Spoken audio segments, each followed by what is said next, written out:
Hi, I'm Michael Jinadu, and this is my critical film reflection video analysis essay. And I'm just going to talk about the films I made, the problems that arose so many, and all the technical stuff that I had to go through. So the film films I made were based on three ideas, or 3 out of 5 ideas were given for film. One of which was make a film that does not feature any moving images and which responds to the question, what is home?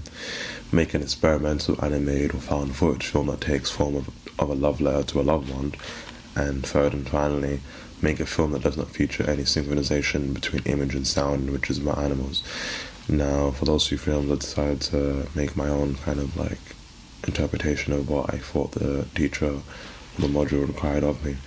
So for make a film that doesn't feature any moving images in response to the question, what is home? I used some stock footage I had from a couple of photo shoots I did from 2 years ago, featuring images that I thought relate to the idea of home and kind of relates to the project.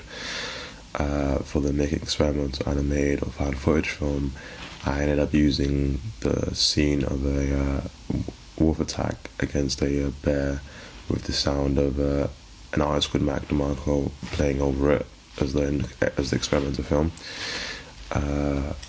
And I made a film that doesn't feature any experimental image between sound and animal, which I used another found footage of animals. This time I used Mac DeMarco again, and I also used more of a nature kind of vibe, less violent than the second one I just mentioned. With the problems from this, well, some of the problems that arose from doing this weren't many, because I kind of had an idea of what I wanted to do as soon as I got the questions on hand, and as soon as I knew what I wanted to do.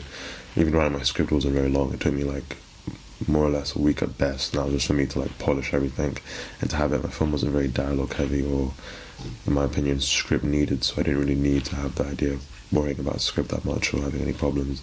In terms of camera, props, materials, location, most of my films, all of my films feature found footage in some form of variation that I've either made an experimental way, or it's either from the National Geographic film channel, which they've given me stock footage for free, or it's footage and pictures that I own myself that I incorporated in. So more or less finding footage and finding all the little stuff that make a film wasn't really a problem for me, because I already kind of pre-planned it out as soon as I knew that I was going to do a film module this year, and I kind of wanted to just have a rough idea of that. In terms of what I did after the films I made, where I put them on YouTube, I put the films I made on the YouTube Guerrilla channel account, and that was mainly the only thing I really did, because I'm a film and photography student. So right now, at this moment in time, I'm doing film as a minor rather than a major, or my main subject. So I didn't really, it's not that I don't feel comfortable in my work. I just feel like my work is not really a good representation of what I can do. If if I was doing a bigger film module, not to say it's not a bigger film module, but I just felt like putting on guerrilla filmmaking was enough for my particular skill level. So I do feel the need probably and the kind of love to make more films now after making these 3 films. So I might go back in time and look at all the stuff I made, and maybe even make a longer film and put it on more YouTube channels to kind of gain an idea of how I want to make films in the near future. One of the reasons why I made the films that I made them, the reason they were, was because with the What is Home film, we were tasked with creating an idea with using stock footage and had to relate to the idea of what is home. So for me, I used stock footage from 2 to 3 years ago, featuring pictures of some of my old friends and my older roommates who I was living with at the time. And for me, the situation and living with them at the time was what I considered home, which was different from the traditional idea of sense of home, which is usually your mum and your dad. But I thought this was appropriate, because this is the idea of home I had when I was thinking of home whenever I had class or had work or had anything to do. I would just think of this particular place or my uni home to be my home, and my home with my parents to be more or less my old home now. It's not a place I live at now, but a place I once lived at. So I kind of wanted to I kind of wanted to make a film about that. I would kind of just talk about that in a very subtle way. Well, not subtle, but very overtly subtle, I guess. An experimental one.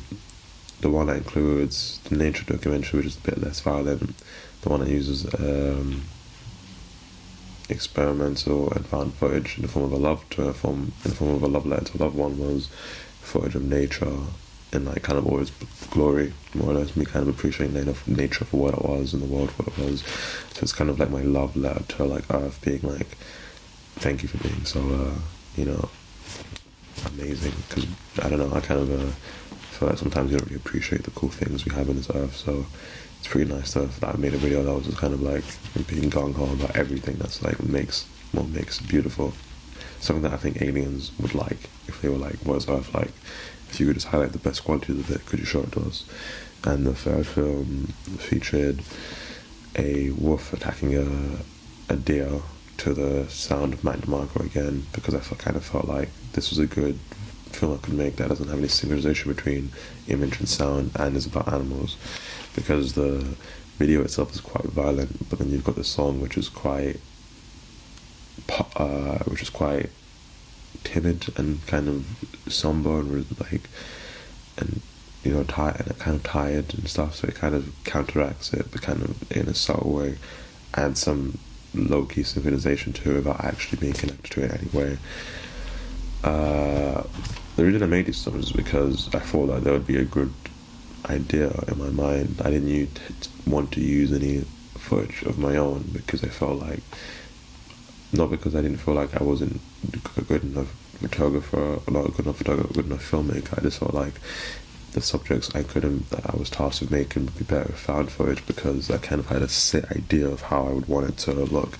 Kind of had the images in my head that I'd seen from various stuff, all the found footage I'd previously seen, just here and there over the couple of years that I've been doing like film photography, been on the internet. The music included was music I felt and I included in my mind and in my project, because I thought that it would be a good idea to add this into a project at some point in time, which is why I ended up saving it into my notes to add into my project. So in terms of why I made them, because I did, is mostly because they were like rough ideas I just wrote one time and I just kind of wanted to bring into like reality. So I thought, why not have the chance now to do them. Usually the films are kind of like, I'll say that none of the films are really personal to me, except for the What Is Home one, because I explored what is home for me. The one about the love letter is a love letter to Earth. I guess you could say I appreciate the Earth a lot. Like, I'm someone who wants to like make sure the Earth is alright in a couple of years for our kids. And the third one is just a video I thought would be really cool and interesting, because I kind of wanted to see if I could make a video that's almost weirdly, violently romantic, I guess, if that's a word to say. In terms of what I learned from this module, though, I've kind of learned that film does not need to be as concentrated in structure or concept as I initially thought. If you want to make a film, that in terms of what a regular film is to an experimental film is, there really is no like gate, and you can kind of switch between them. And not to diverge, but I've kind of learned that you can make a film that is quite unique and weird in terms of like modern films today, and people will be able to understand it if you give them a good bone structure or a good film structure for them to follow along. So if the core of your film is, some nonsensical experimental stuff, if the actual like the spine of the film is good, it'll work out in the whole. So didn't really have any problems from any of the films, aside from, I guess, just getting the footage. But the footage itself took me under an hour, took me a week at best to make it, and I was only just making sure that everything was finalized and completed. Didn't really put the films up anywhere except for guerrilla filmmaking online due to my own personal reasons, and thinking that I kind of wanted to make the films maybe a bit longer if I ever put it up anywhere else, just because 2 or 3 minutes is good, but I feel like if I wanted to make those films again, I would make them a bit more longer, maybe like 5 or 6 minutes. That's the only thing I would ever add to the films, in my personal opinion, or ways to change them. I've had a good time. Well, I did have a good time, and I thought it was a very good subject to learn more about film in a way that I never did before. And the was my first chance to actually make 3 films, which was a good surprise. But I've made films before. My first chance in this film class. Well, this whole time I've been here in this 3 years to actually make a film for my module. So that was a good change of pace, and everyone had a good time. So all in all, good module, good teacher, good class, and just good all in all. So yeah, I've been Michael Jinadu. Thank you for watching.